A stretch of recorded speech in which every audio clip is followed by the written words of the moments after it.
começando então finalmente o primeiro Pod Imóveis. E além de ser o primeiro episódio, o primeiro podcast imobiliário aqui de Brusque. Então tudo que você quer saber sobre financiamento, jurídico, enfim, tudo que for relacionado a imóveis, você vai encontrar tudo num canal só. E lembrando que o nosso episódio é hoje com a referência de financiamento imobiliário, a Rose da Bruscred. Mas segura que já já eu vou apresentar ela para você. E antes de mais nada, segue o nosso canal, curte, comenta e compartilha com todo mundo que realmente está interessado em adquirir o seu imóvel, quer saber mais sobre financiamento, sobre o mercado imobiliário e principalmente o mercado imobiliário aqui de Brusque, que está se tornando uma grande referência de sinônimo de valorização, rentabilidade. E vem com a gente, porque você vai encontrar tudo aqui. Então, bora começar esse podcast. Rose, nosso episódio piloto, a primeira convidada. Já de primeira, quando eu tive a ideia de fazer o podcast, eu assim, cara, quem eu vou chamar?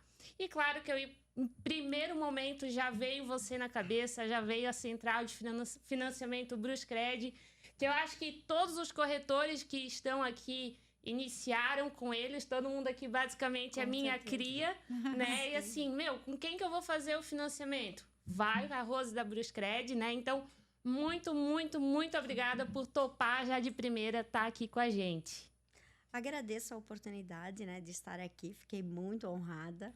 E em poder ajudar e passar toda essa parte, tirar dúvidas, né, as maiores dúvidas que os clientes têm, e inclusive corretores. Show de bola. Rose, antes de a gente entrar aqui no nosso assunto, eu tenho que apresentar o restante da galera que está aqui junto comigo nesse projeto, nessa ideia. Temos aqui a minha pupila, corretora Cíntia Zanfrilli, contando aqui um pouquinho sobre ela. Ela me mandou mensagem no Instagram para saber como que era a corretagem e afins.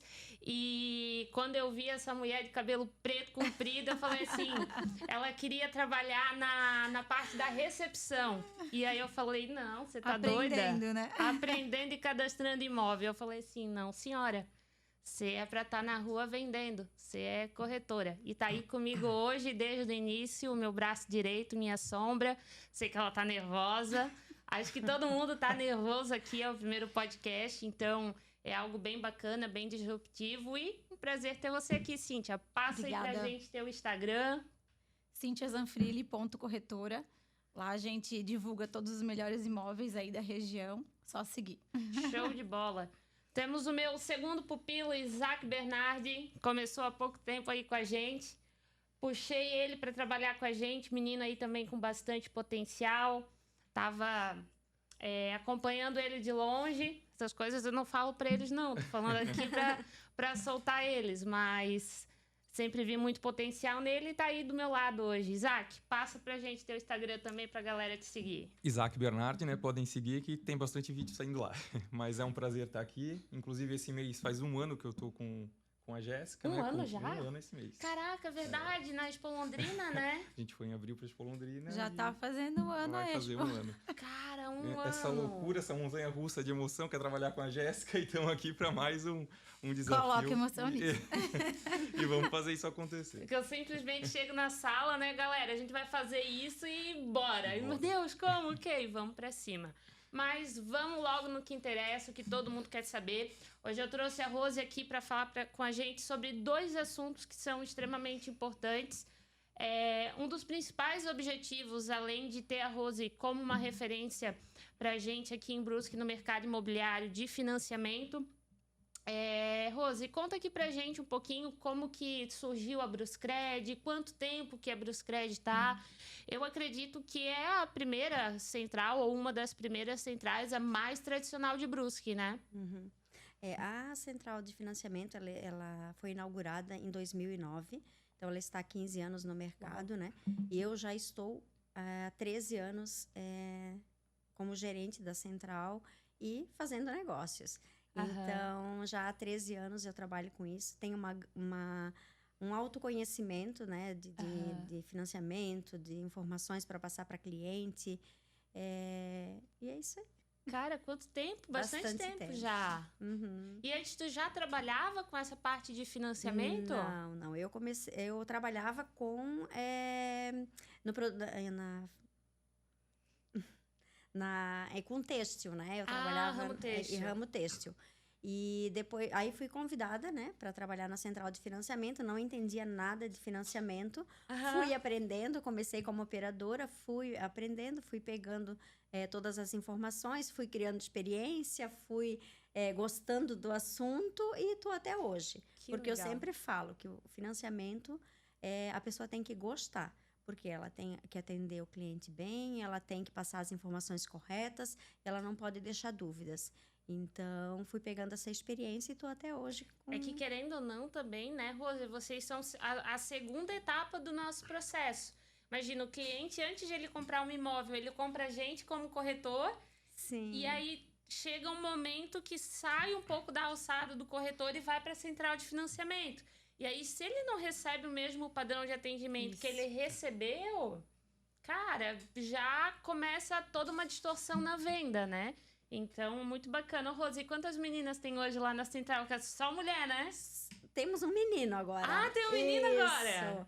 É uma experiência nova agora, né? Nós somos em 5 pessoas, 4 atendentes e mais eu, né? E a gente colocou o menino até para quebrar essa coisa só de menina, para ter uma equipe melhor, né? Aham. Mas, assim, a equipe tá toda preparada para atendimento ao corretor, ao cliente.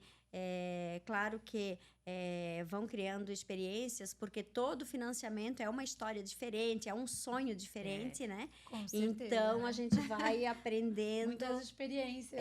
A gente vai aprendendo com o corretor, vai aprendendo com o cliente e vai tendo essa experiência a mais do financiamento. E, Rose, isso é uma coisa que eu admiro muito, principalmente meu contato é maior contigo, Sim. né? Como tu trata cada caso de uma forma bem individual. E quantas vezes já a Rose da Bruscred me salvou nos financiamentos? Assim, cara, Sim. Rose, cliente é professor e tem aquele tempo de contrato e precisa sair antes, enfim... Jéssica, fica tranquila que a gente vai dar um jeito, e ia lá no banco meter a cara e sempre dava um jeito, né? A Rose sempre... Hoje nós temos um normativo, né? Um normativo de financiamento da Caixa, onde a gente segue esse normativo. Então, a gente tem que fazer exatamente o que está ali. A gente não pode sair dessa rotina, desse normativo deles. Então, sempre que tem um cliente que tem informações ou tem algo que não pode ser feito, ou que tem alguma... saiu do emprego, está começando em outro, a gente vai lá nesse normativo e procura. Pode ser feito? A gente passa para o cliente que pode. Não pode ser feito? A gente acha algo, a gente vê uma solução para esse cliente. E muitas vezes o financiamento dá certo. E sempre sendo muito transparente também com o cliente, né? Uhum. Porque, cara, é o sonho deles. E aí, muitas vezes, a gente cria toda uma expectativa para eles e chega lá na frente, não dá certo. O cliente acaba investindo, criando expectativa. Então, sempre tendo essa transparência para ele também, né? Mas da mesma maneira ali que tu citou, a central acaba sendo uma salvação para o corretor, porque muitas vezes a gente recebe uma situação do cliente que a gente acha que já está perdida. Sim. Quando leva para vocês, acaba tendo sempre uma Verdade. saída, alguma Verdade. coisa que a gente não conseguiu ver no processo, e vocês acabam ajudando a gente que a também. gente trabalha com o sonho do cliente. Né? A gente trabalha com o sonho da casa própria. Então, o próprio cliente, ele acha que ele não pode financiar, que ele não consegue, que a renda dele não permite. Né? Não é casado, só mora junto. Acha que não pode estar fazendo o financiamento junto com o companheiro. E toda essa parte, essa instrução, a gente passa para eles. O corretor passa a parte da venda e nós passamos a parte do financiamento, que deixa eles mais seguros para a finalização de um processo. E justamente, muitas vezes, assim, não é aquele o momento do cliente. Ele não está com uma classificação Sim. legal no banco, está com algumas restrições. Mas é fundamental a gente encaminhar para a central de financiamento para corrigir o que precisa ser corrigido, para daqui um período, um determinado Sim. tempo, ele consiga adquirir o imóvel dele, né? Com certeza. E, Rose, agora iniciando o nosso assunto principal, né? Não foi à toa o primeiro episódio ser com você em relação à renda do autônomo. Né? Que hoje muita gente acha que a única forma de renda comprovada é a folha de pagamento. E a gente sabe que iniciou agora, acho que foi de semana passada? Dia 15. Dia 15, o início da declaração do imposto de renda. Sim. E a central de financiamento hoje da Caixa, ela é um pouquinho mais criteriosa em relação à comprovação de renda. Então, esse nosso primeiro episódio vai ser muito enriquecedor para quem é um profissional autônomo, trabalho independente e afins, né? Vamos trazer a Rose já no primeiro, porque pode ser que a gente consiga abrir os olhos desses profissionais autônomos e aproveitar esse início da declaração do imposto de renda, né? Então, hoje, quais são as formas de comprovação de renda pro financiamento habitacional? A renda permitida né? O contra-cheque e olerite, que a pessoa é registrada e recebe a folha de pagamento. Se for aposentado, é extrato de benefício. E se for autônomo, ele vai declarar o imposto de renda. E se for proprietário de empresa, ele pode estar usando o Prolabore, certo? A renda autônoma, a pessoa... ela vai declarar imposto de renda com o valor da renda que ela possui e ela traz para nós e a gente faz o financiamento. Porém, sempre para a gente se precaver que está correto, que é aquela renda que o cliente tem, a gente sempre pede junto uma movimentação bancária. Por quê? Se o cliente tem a renda, ele tem uma empresa ou ele trabalha como autônomo, ele tem uma conta, ele recebe esse valor em conta. Então, a gente sempre pede junto para não ter problemas futuros. Porque essa análise depois é feita pelo gerente da Caixa.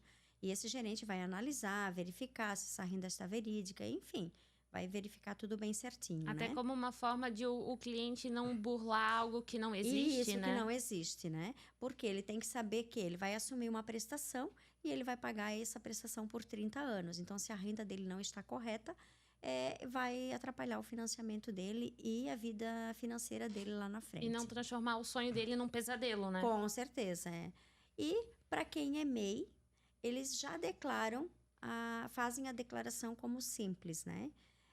Mas o normativo da Caixa não permite que que use aquela renda que eles declaram como simples. Do MEI, não... Do MEI. Eles vão ter que declarar imposto de renda como pessoa física. Eles declarando como pessoa física, tanto pode ser em distribuição de lucros ou rendimentos mensal, pode ser usado como renda. Sempre lembrando que, acompanhado do imposto de renda, a gente sempre vai solicitar a movimentação bancária do cliente. Não precisa ser no próprio banco que ele está buscando o financiamento. Pode ser de outras instituições, mas tem que vir uma movimentação bancária junto. Então, de certa forma, o MEI, porque muitos clientes chegam para a gente, Sim. né? Eu não declaro imposto de renda, mas eu declaro MEI. Então, se a gente for olhar para um lado um pouco mais do cliente, o MEI ele não ajuda. Ele tem que, por obrigação, declarar o imposto de renda à pessoa física. Isso. O MEI, não é que o MEI não ajuda, ele vai ajudar em certas situações, talvez financiar um carro ou alguma outra coisa, ele vai ajudar porque comprova que ele tem essa renda. E o MEI, ele tem um valor X anual que ele pode declarar e ele é isento disso. Então, ele tem essa renda, né? Mas para comprovação de financiamento, tem que ser o IR como pessoa física. Né? Então, muitos clientes dizem assim, mas eu já declaro o MEI. Mas nós temos que seguir o normativo, nós não conseguimos botar um documento que não é aceito. Por quê? Por mim vai ser aceito. Mas quando chegar lá dentro da própria agência financeira, ela não vai dar continuidade porque não é aceito. Da conformidade dos documentos, isso, né? Isso. E, Rose, tem um caso que aconteceu comigo há bastante tempo atrás. Precisa ter muito cuidado também na hora de declarar e como vai declarar esse imposto de renda à pessoa física. Não sei se tu lembra desse caso. Sim. Da cliente Patrícia, que ela fez essa declaração do imposto de renda, só que ela colocou numa coluna que não tributava, né? Sim, tem que ser tributável, né? Então, assim, se ela for MEI, ela vai declarar no CNPJ do MEI dela o rendimento dela e pode declarar uma parte também em distribuição de lucros. Não entendo muito como faz declaração de imposto de renda. Claro que tem que procurar um profissional para isso, né? Uhum. E ele vai saber orientar esse profissional que é autônomo. E também, vamos supor que é uma manicure, Aham. né? Ela não tem o MEI. Ela vai declarar em trabalho, na coluna trabalho não assalariado. Porque se ela declarar em outros ou como pensão, no normativo da Caixa não é aceito esse tipo de renda. Então, a gente tem um campo específico para isso. Então, o campo para manicure ou que não tem o CNPJ, que não tem o MEI, é no campo trabalho não assalariado ou como distribuição de lucros. Uhum.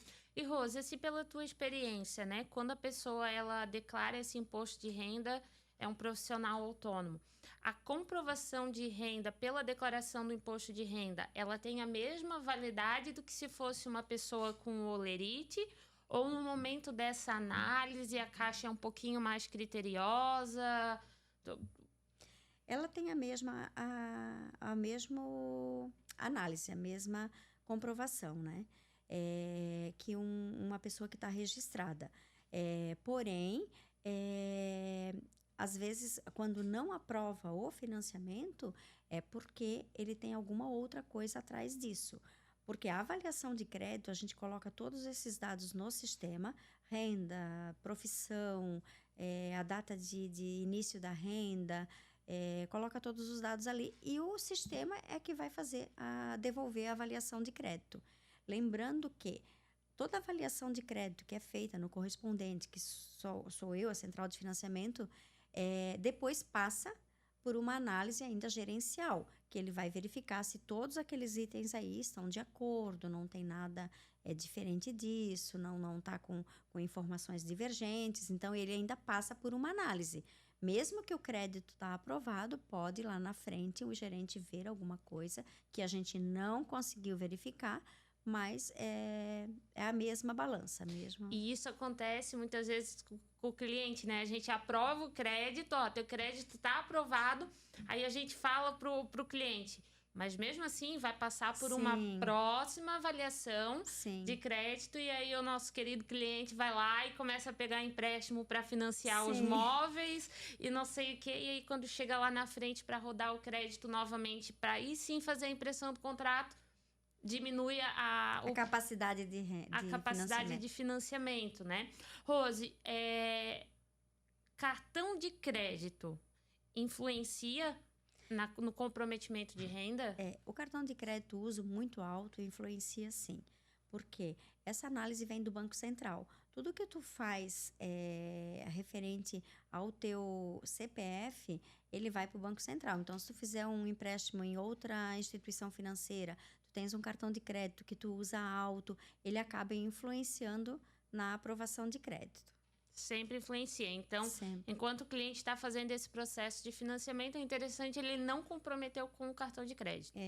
Porque assim, quando o cliente, às vezes ele faz a avaliação de crédito, né, a pré-avaliação de crédito, e depois ele vai ver o imóvel, ele está trocando o imóvel com o corretor, enfim. Ele vai lá e começa a gastar o cartão de crédito, ou começa até a mobiliar o imóvel que ainda não é dele. Já se empolga, né? Sim, já tem essa empolgação. Então, ele entra como endividamento. A gente tem que cancelar essa avaliação por algum motivo e rodar novamente, pode não aprovar lá na frente. Então, a gente sempre cuida para o cliente cuidar um pouquinho da vida financeira dele, né? Manter os gastos mais acessíveis, enfim, porque até vai atrapalhar o financiamento lá na frente. Uhum. Rose, outra coisa que eu acho que é muito bacana a gente comentar com o pessoal que vai assistir esse podcast é a parte da renegociação de dívida. Né? É algo que isso acaba impossibilitando bastante gente de comprar o seu imóvel, que, por exemplo, o cliente em determinado momento, ele emprestou o nome dele, nunca empreste seu nome para ninguém, e aí a pessoa emprestou o nome, fez um financiamento e não pagou e começou a ficar com o nome de restrição. E o banco entrou em contato com esse cliente e falou assim, não, a tua dívida é, sei lá, 10 mil reais, mas se tu quitar por 3 mil reais, a gente limpa o teu nome. E aí o cliente acha que, limpei o meu nome, tá tudo lindo, maravilhoso. É um problema. Sim. E é que nem aquela música, acho que do Henrique e Juliano, né? Aí que mora o perigo, aí que tá...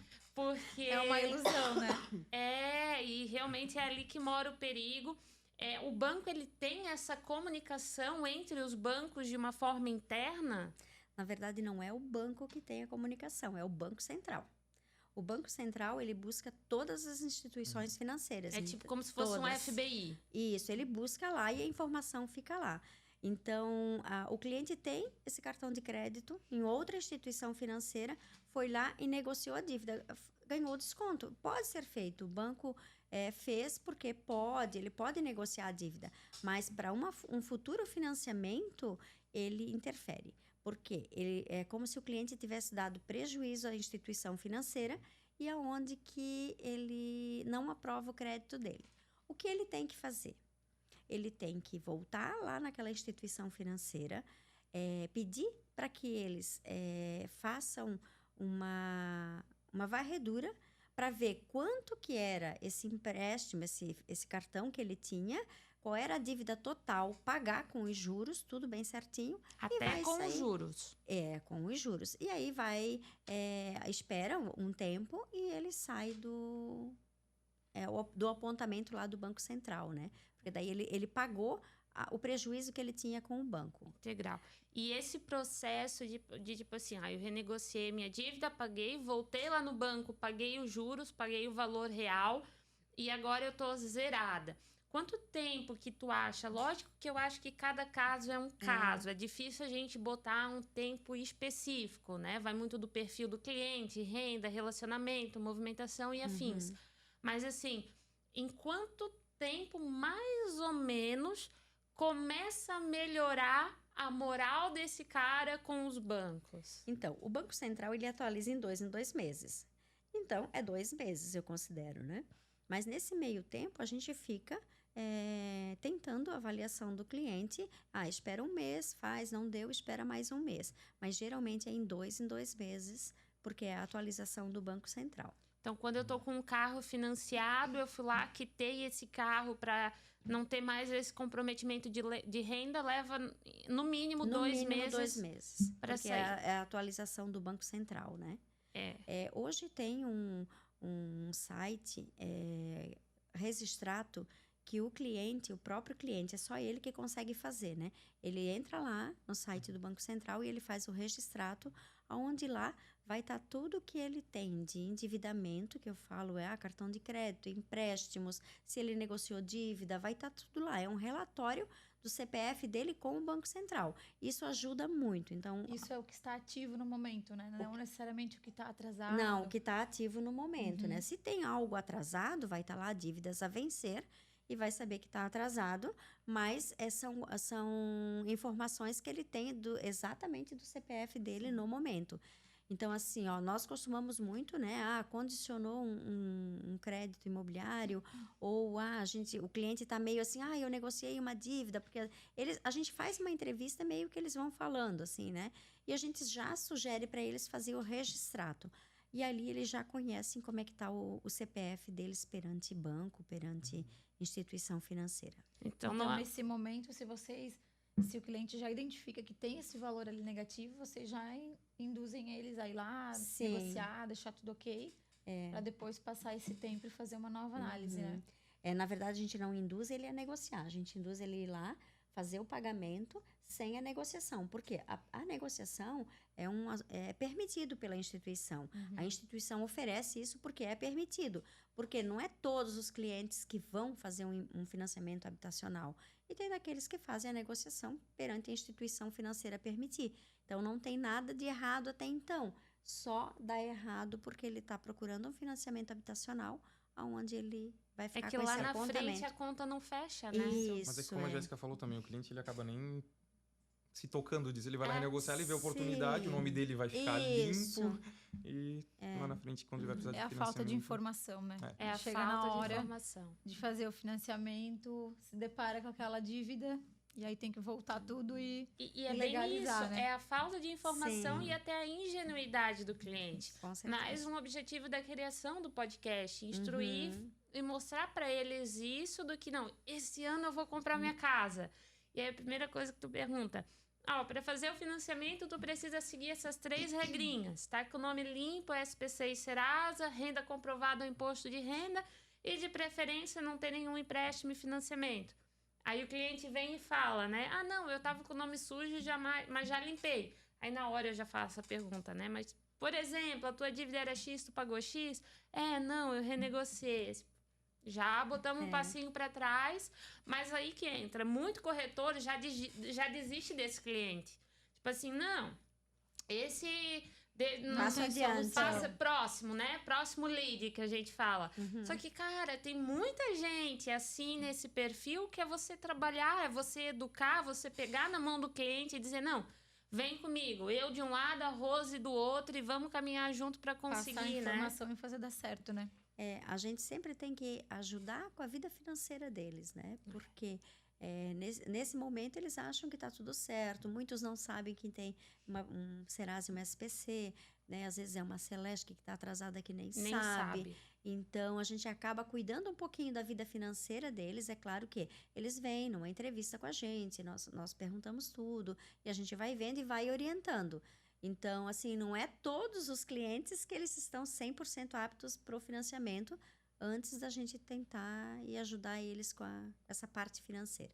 Rose, agora uma pergunta que me surgiu aqui agora na cabeça. A pessoa que tem um CNPJ LTDA, limitada, se esse CNPJ dela tiver restrições e afins, isso pode impactar na pessoa física dela para fazer um financiamento? Todo pendência em CNPJ, ele entra no CPF pessoa física. Então, automaticamente, o CNPJ dele vai estar restrito, mais o CPF. Os dois andam juntos. Então, é impeditivo. Porque o CPF do cliente não pode ter Serasa e SPC. Outra informação importante que eu acho passar, que eu acho que é importante passar... Solta todo o conhecimento aí para nós, Josi. É que, vamos supor que ele é garantidor de alguma negociação. Ele entrou como avalista. E a pessoa que fez o financiamento, o empréstimo, está inadimplente. O garantidor também fica inadimplente. Também se ferra. Então, daí ele tem que conversar com aquela pessoa para pagar, aquela pessoa não pode, ele não pode comprar, mas a dívida não é dele. Então, isso também impacta no financiamento. É aquele negócio, Fica trancado, né? Não tem aquele postzinho no Instagram, 3 coisas que você nunca deve fazer, né? Emprestar o seu nome, ser avalista, e o outro eu não lembro qual que é. Não me recordo qual que é, mas é sobre isso, né? Isso. É complicado. Rose, vamos partir agora para a segunda parte, que é algo que eu sempre tive vontade de abordar esse tema mais em Brusque, porque eu vejo que em outras cidades, outras regiões, é muito comum. E eu não sei se é por algum histórico antigo ou propriamente pela dificuldade de ser um pouquinho mais complexo o processo, muita gente acaba não fazendo. Muita gente tem o sonho de fazer a sua casa do seu jeitinho, só no seu terreno. Eu não quero geminada, eu não quero em morro, eu não quero... Quero casa solta. Quero casa solta, com espaço de fundo e não sei o quê. E a Caixa existe essa modalidade, que é o terreno mais construção, né?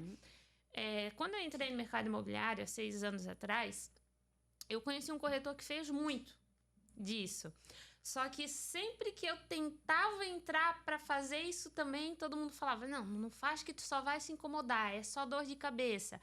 Por que todo corretor, ou basicamente quase todo, tem essa visão? É realmente um processo mais metódico, mais criterioso, mais burocrático? É um processo burocrático, mas pela nossa experiência ali da Bruscred, ele se torna fácil.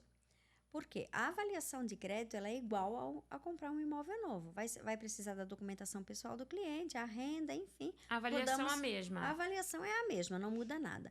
O que muda é a parte da construção, que o comprador tem que procurar um engenheiro para estar fazendo os projetos da casa dele, do sonho da casa dele.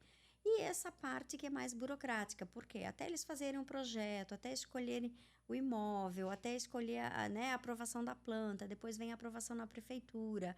ela demora um pouquinho. Então, eu falo que é mais burocrático por isso, porque precisa de mais documentos. A avaliação dele estando rodada, ele vai atrás dessa parte da construção, de fazer o projeto da casa dele. O prazo para esse financiamento demora mais, porque, em média, é de 2 a 3 meses até ele conseguir esse projeto pronto. E a pessoa que vendeu o terreno, o vendedor do terreno, ele tem que estar ciente que vai demorar um pouquinho mais. Porque, geralmente, quando vende um imóvel pronto, vamos dar ali 45, no máximo 60 dias para o financiamento acontecer.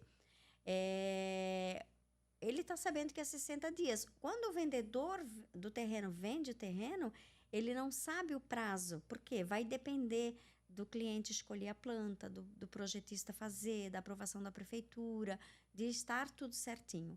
Depois que a documentação fica pronta, os projetos ficam prontos, para a finalização é rápido, mas demora essa parte. E o dono do terreno ele só recebe o valor integral ou total quando o cliente assinou na Caixa, depois tem que fazer a verbação desse financiamento, é que ele recebe o valor do terreno. Não é liberado em etapas. Por exemplo, assim, eu defini o meu projeto, aprovei na prefeitura e afins, vou iniciar a execução da obra. Nesse primeiro momento, não é liberado ainda o valor do terreno? Não, o valor do terreno ele é liberado quando o cliente assinou o contrato na Caixa. Ele assinou o contrato, teve a verbação no registro de imóvel, ele recebe o valor integral do terreno. A construção é que é em etapas. É a construção que vai em etapas conforme o cronograma do engenheiro. Então, o vendedor, muitas vezes, ele não espera esse valor, esse tempo. Ele quer receber já e ele não recebe. Ou o cliente tem essa entrada para pagar o terreno todo antes e depois ele vai financiar só a parte da construção, ou leva esse período dos projetos ficarem prontos. E é importante nesse perfil de financiamento, você já encontrar, né, um engenheiro que já tenha feito esse processo. Eu fiz um único processo de financiamento, que inclusive foi um terreno da minha avó que eu vendi, de terreno mais construção. E eu lembro que a gente penou bastante, porque a engenheira ela nunca tinha feito as planilhas da Caixa, então ia, voltava. E eu acho que algo, além disso, que é muito importante a gente formar, é que o cliente, querendo ou não, ele precisa ser um pouquinho mais capitalizado financeiramente, porque a Caixa, eu acredito, me corrige se eu estiver errada, mas a Caixa ela vai liberar o terreno e realmente a construção. Essa parte de projeto, arquiteto, engenheiro, fossa... Tudo por conta do cliente, tudo por conta do cliente, né? E é tudo né? antes do financiamento acontecer. Isso. Então, essa parte é tudo antes. Então, a pessoa que vai fazer um terreno mais construção, ela já tem que ter uma boa entrada. Até porque a Caixa Econômica, ela financia 80% do valor de compra e venda, né? Então, para o terreno foi à vista, foi os 100%, mas sobrou 80% do valor da construção, que 20% ele tem que começar a construir com os 20%, além de ter gasto já todo o valor das plantas, de procurar o projetista, arrumar o terreno, porque às vezes o terreno não é plano, tem que pôr máquina, às vezes tem que fazer muro de contenção e tudo. Então, ele tem que ter todo esse valor da entrada para começar construindo e depois é liberado por etapas conforme o cronograma. Então, mês a mês, a Caixa Econômica libera valor na conta do comprador, mas mediante a apresentação da PLS, que é uma planilha que o engenheiro que faz os projetos ele tem que preencher todo mês para poder liberar a obra. Então, ele vai lá, o engenheiro vai lá, faz a medição, faz a planilha, entrega na Caixa e a Caixa faz o procedimento deles. A taxa de juros é igual de um financiamento normal ou é diferente? Não, ela é um pouco mais alta. É um pouco mais alta. A taxa de juros para construção, ela está em 11%. 11%. E o SBPE normal está hoje quanto? 9,6. 9, um pouquinho a mais de diferença. Então, hoje, por exemplo, se a gente falar de um terreno de R$200 mil, mais uma casa de 300, a gente está falando de 500 mil de liberação. Sim. De coisa, mais essa parte de poste, fossa, projeto.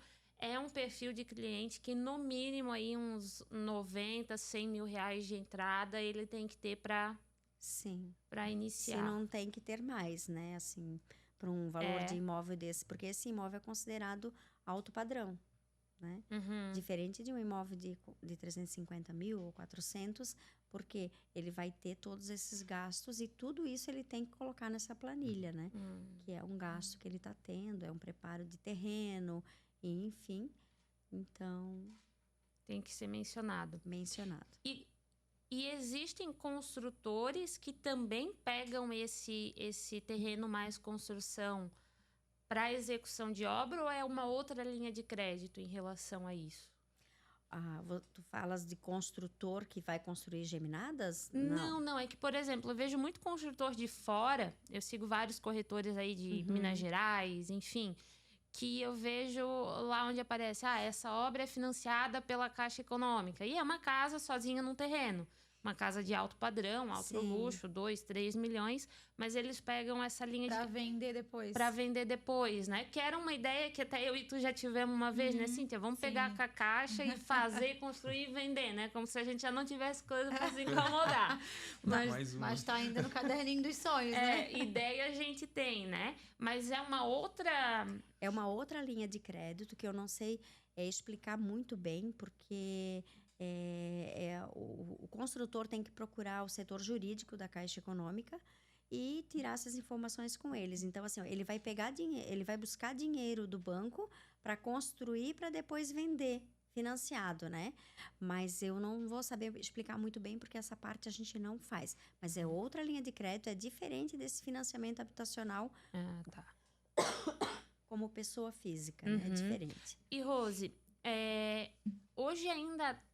acho que o ponto dessa pergunta seria encontrar um terreno em Brusque que desse de fazer isso, porque os terrenos são muito caros, né? Mas hoje, com esse aumento do teto do Minha Casa Minha Vida para 350 mil, liberação de 280 mil, né? É possível encaixar esse formato de terreno mais construção dentro de um Minha Casa Minha Vida, se a gente acha um terreno compatível no preço, ou agora esse formato de financiamento terreno mais construção é só dentro do SBPE? Assim, Jéssica, depende muito do valor do terreno, do tamanho do imóvel que o cliente quer construir, né? Se fechar num valor de 350 mil, um terreno de 150, e ele vai construir com 170 ou 150, ele vai acabar se enquadrando. Mas né? É muito difícil, né? É mais difícil porque, como tu mesmo falou, a gente às vezes não encontra terreno nesse valor, né? Então tá bem difícil, os terrenos estão bem mais altos. E, como a gente quase sempre fala, praticamente. quase impossível. E também tá muito valorizado o imóvel aqui em Brusque, né? Não sei se realmente é o real valor de mercado ou não, mas assim, eu acho que é mais difícil. Eu, assim, faço bastante terreno mais construção, mas eu ainda não fiz dentro da Minha Casa Minha Vida, porque não bate os valores. Não bate valor, né? Então, geralmente, quem está construindo uma casa solta quer uma casa melhor, uma casa maior, até porque o Minha Casa Minha Vida, ele tem um padrão de até 70 metros quadrados, né? Então, às vezes, passa um pouquinho, né? Até dá, mas se for maior, se for 80, 90 metros quadrados, a casa já não vai passar. Existe um percentual de limite de ultrapassagem? De metragem? É 70, mas pode passar 8%, 6%. É que o engenheiro credenciado, ele tem um valor de metro quadrado para a vistoria, né? Então, assim, se tu colocar 80 metros quadrados, vai passar, mas ele vai valorizar esse imóvel, ele não vai se enquadrar, acabar se enquadrando na Minha Casa Minha Vida. Então, seria essa a alternativa que não passaria. Por quê? Porque eles têm um valor X de metro quadrado. Para quando é construção, ou para quando é terreno mais construção, ou para quando o imóvel é pronto. Então, geralmente passa do valor de 350 E essa avaliação do engenheiro, eles levam em consideração o padrão de acabamento também? Ou o que eles levam em consideração no momento da avaliação do imóvel? eles levam em consideração tudo, né? Eles levam o padrão de acabamento, como foi pintado, se a pintura é uma pintura boa, se é uma pintura mais ou menos. Acho que Eles distância do centro. Isso, a distância do centro, se naquele bairro tem mercado, tem posto de saúde, tem hospital. Então, eles levam tudo isso em consideração. Então, a gente pode dizer que existe, sim, esse formato do terreno mais construção, porém, para um perfil de imóvel, de um ticket, de um perfil de cliente um pouco mais alto, até Isso. pelo investimento fora do financiamento, nessa parte de projeto, quanto de liberações e afins. Mas a Caixa tem essa modalidade. Tem essa modalidade. Acho que é o único banco que tem essa modalidade, Eu né? acredito que sim. Eu quase não pesquiso muitos outros bancos, mas pelo volume que eles procuram as centrais para essa modalidade, eu acho que não tem. Inclusive só para terreno, né? A Caixa também faz financiamento. Eu ia perguntar isso só... agora. Ai, desculpa. Imagina!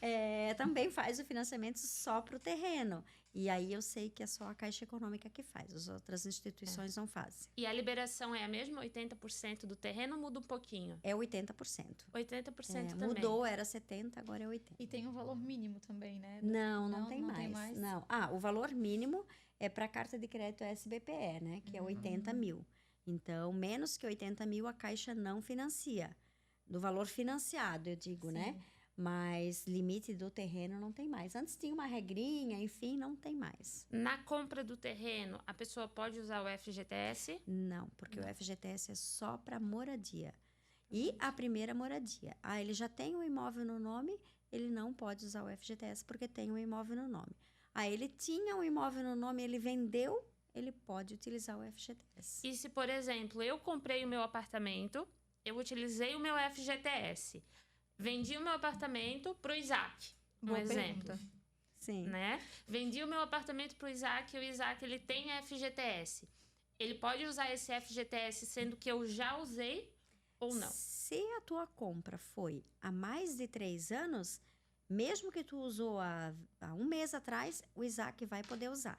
Agora, se essa tua compra, esse teu financiamento foi há menos de 3 anos, não importa se tu usou para comprar ou usou recentemente, o Isaac não pode usar. Ele não pode Essa usar. Ele semana só a gente pode conversou usar- disso, né? Aconteceu com um cliente teu, Isso. né? Essa semana. Então, vamos supor, a minha cliente, um exemplo que tá até... A gente já tá tirando dúvida Já, sim, aqui na sim. gravação já. Ela comprou o imóvel em 2021. 21, né? 25 de março agora vai fazer 3 anos. E em janeiro ela pediu para abater o FGTS da compra dela. Ele não pode usar, então, o meu cliente que está comprando. Pode, porque Pode. em janeiro ele fez 3 anos que ele comprou. O vendedor comprou. Ah, O teu próximo cliente vai poder comprar. Não tem a supor ver que- com o tempo de utilização do Não, FGTS. tem a ver com o tempo da compra. ai, ótimo. Tem que compra estar de averbado Ó, ali. que- detalhes que até a gente Quando que ele tá dentro, a adquiriu. gente acaba não... Isso. É muita informação também, né? Quando ele adquiriu o imóvel, foi há mais de 3 anos, não tem problema ele ter usado recentemente, porque o próximo vai poder usar. Olha, gostei dessa... Tá dessa vendo? Já vai sair daqui informação. fechando venda agora. Viu? Vai ter cliente feliz aí. Final e da assim- gravação do podcast, a Cíntia já... vou Dr. dar Júlia, uma antes fechou o de negócio. entrar, espera aí que eu preciso fazer uma ligação. Já vai mudar tudo aqui no... E vamos venda. supor que a pessoa não conseguiu usar o FGTS devido a esse motivo, né? Ela espera, quando completou 3 anos que aquele vendedor tinha comprado aquele imóvel, ele pode usar para amortizar o saldo devedor. Então, é algo que a gente já sabe, mas que muita gente não sabe. Não necessariamente a pessoa precisa usar o FGTS somente na entrada do imóvel. Ela pode usar tanto para abater das parcelas, quanto do saldo devedor. Qual que é a diferença de um para o outro, Rose? Ele pode usar em 2 anos para amortizar o saldo devedor e em um ano para amortizar as parcelas. Vamos supor que ele usou para amortizar as parcelas. Ele não vai diminuir o saldo devedor, só vai ajudar que durante aquele ano ele ficou com a prestação mais baixa, ajudou ele devido a algum... Ele não perde juros, né? Não. Agora, se ele usar em 2 anos para amortizar o saldo devedor, ou ele mesmo guardar um valor X que ele tem e ele conseguir amortizar o saldo devedor, ele vai eliminando o prazo e o saldo devedor elimina os juros, taxa administrativa. enfim, toda aquela parte. Vai diminuindo tudo. Isso. Então, é sempre mais aconselhável. Então, quando o cliente pergunta isso, instruir ele a realmente esperar 2 anos para abater do saldo devedor. Isso, 2 em 2 anos. Esperar esses 2 anos, porque aí ele vai abater do saldo devedor, né? E até um exemplo que eu dou para o meu cliente é de tipo assim, olha, se eu não me engano, a cada 1 ano de trabalho seu, você tem um salário seu de FGTS, né?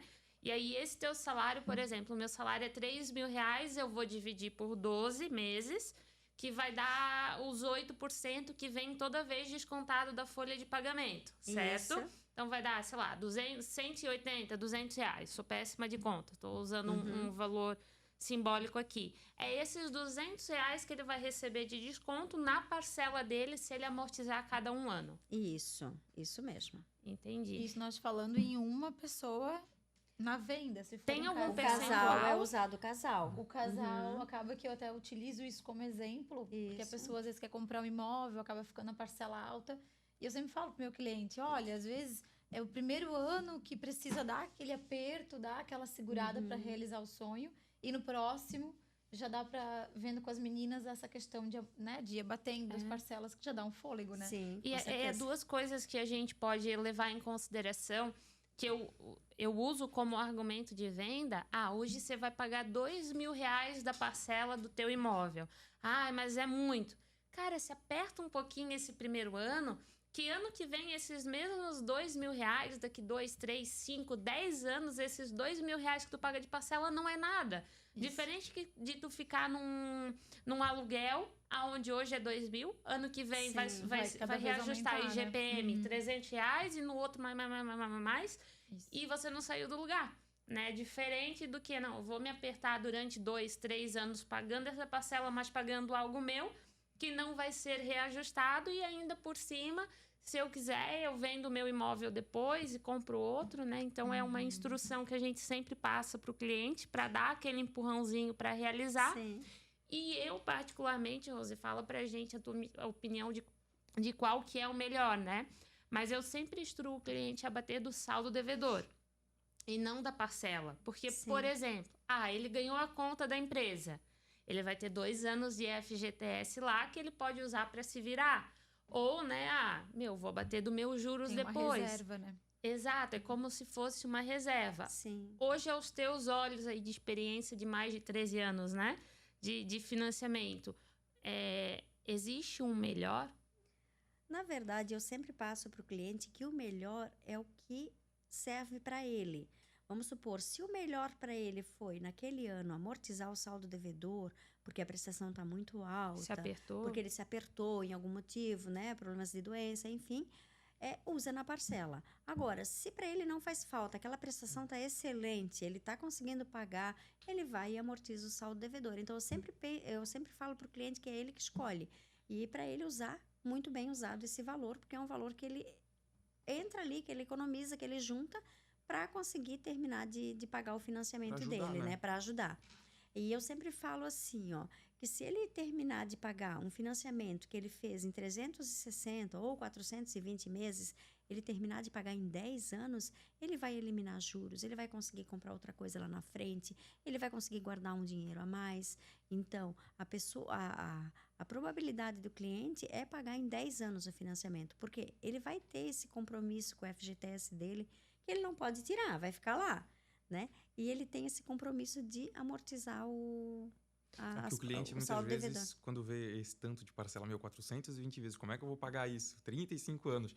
Mas é como tu falou, uma educação financeira ali, ele conseguir fazer dessa forma, ele vai pagar em muito menos tempo. Né? Então, eu acho que até a Caixa tem esses números, né? Esses indicadores, esses KPIs de tipo assim, todo mundo faz em 35 anos, mas o tempo médio de pagamento é 12. Sim. Né? Então, isso auxilia muito o cliente. E, Rose, para a gente já entrar aqui no final da nossa conversa, hoje a gente tem 2 formas de financiamento, tabela Price ou a tabela SAC, que é o sistema de amortização constante, e a fixa igual a um financiamento de carro, né? A SAC você começa pagando um pouquinho mais e todo mês vai diminuindo um pouquinho. Lógico que leva um tempo aí, coisa de 7 anos, para começar a sentir essa diferença na parcela. Só que tem essa vantagem de você poder pagar de trás para frente. Aonde, por exemplo, a minha primeira parcela é R$ 2.500, mas as últimas estão em 600, e aí a pessoa pode pagar de trás para frente e ajudar a diminuir esse tempo de pagamento. Já a Price é igual a um financiamento de carro. Você começa pagando e vai até o final com a mesma parcela. O que muda de uma forma de financiamento para outra? Alguma tem mais juros, outra tem menos. Qual que é mais interessante na questão do montante total de juros? Eu sempre falo também para o cliente que não existe certo e errado. Existe o que cabe no bolso dele naquele momento. A gente sabe que a Price, a parcela fica um percentual bem considerável mais baixo do que a saque. Mas o que diferencia uma da outra na hora do financiamento? Taxa de juros, juros no montante total, percentual de liberação. O que muda para o nosso cliente que está ouvindo o nosso podcast hoje? A Price, ela é a prestação fixa.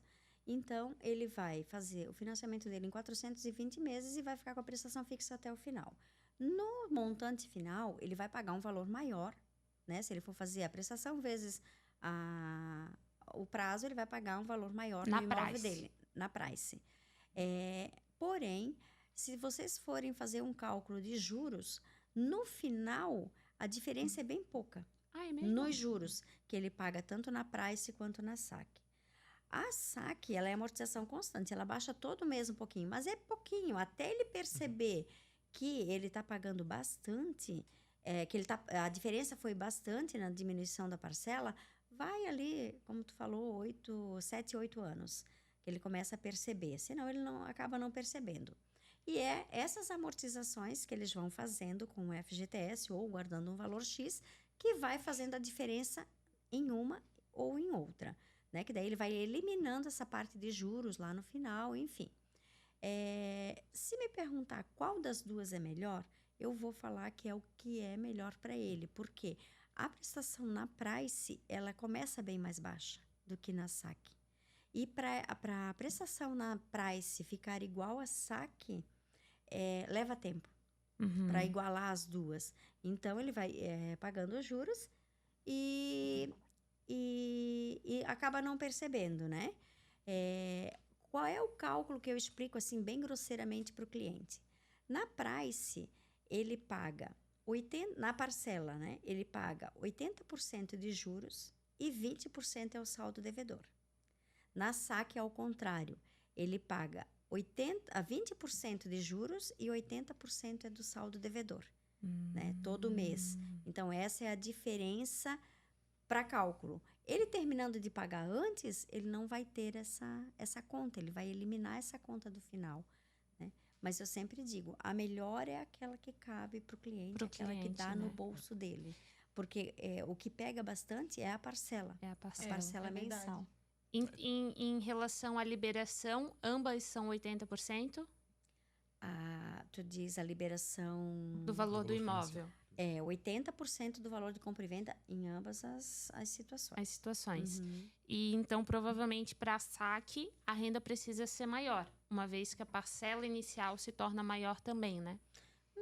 Não, porque a mesma parcela, vamos falar no Minha Casa Minha Vida, né?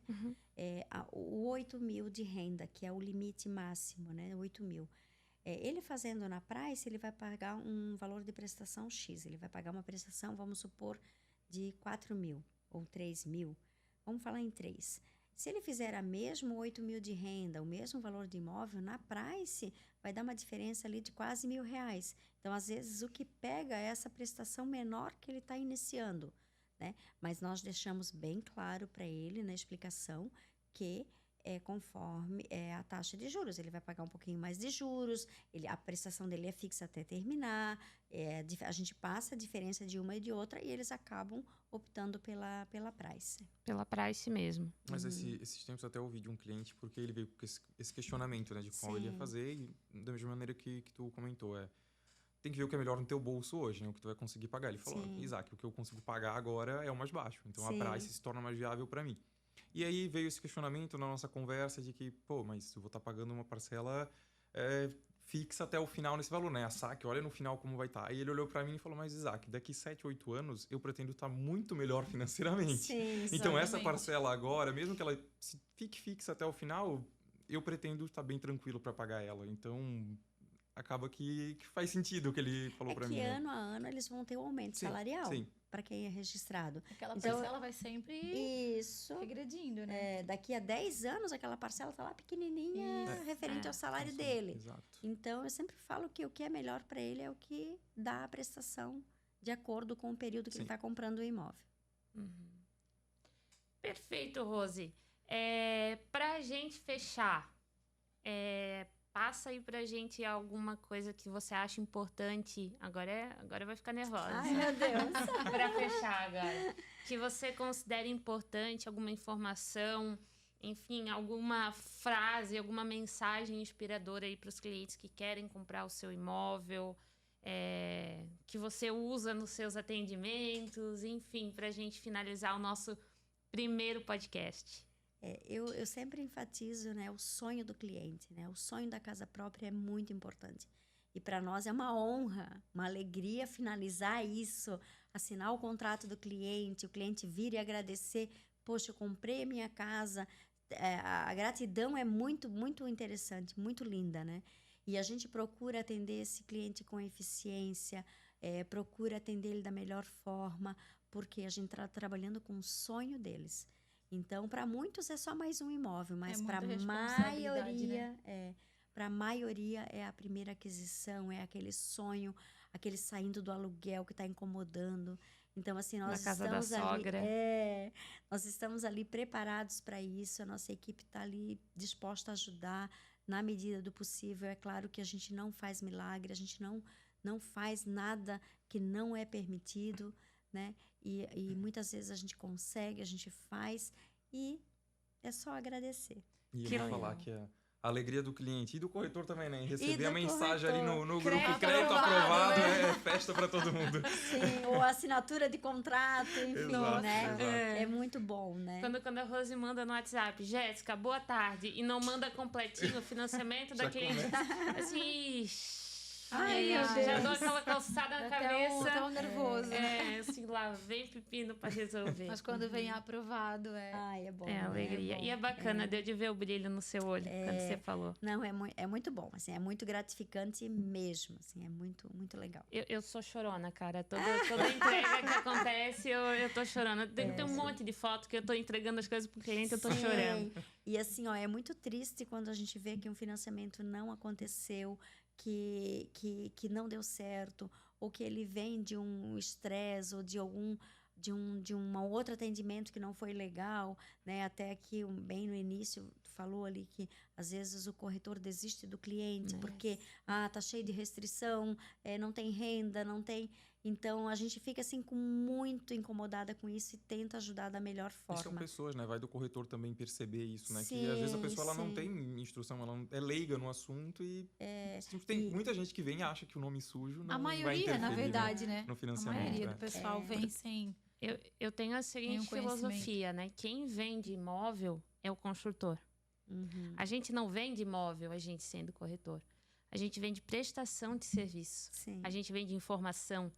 Então, esse é o nosso papel. Vender imóvel é o construtor que vende, né? E faz parte do nosso serviço, faz parte da nossa assessoria instruir o cliente o caminho, né, das pedras para conseguir o imóvel. Sim, é isso aí. Rose, muito obrigada pela sua presença. Gente, então é o seguinte, se você quer ter o seu imóvel, fazer o seu financiamento, terreno mais construção, se você é autônomo e está fazendo a declaração do imposto de renda agora, nesse podcast você encontrou duas coisas num lugar só. Os corretores para te auxiliar a fazer a compra do seu imóvel e a melhor central de financiamento de Brusque para te ajudar nesse sonho. Segue o nosso canal e te vejo no episódio número 2. Obrigada, Rose. Obrigada, agradeço. Fiquei muito lisonjeada. Fechou. Agradeço. Fechou, galera. Obrigado.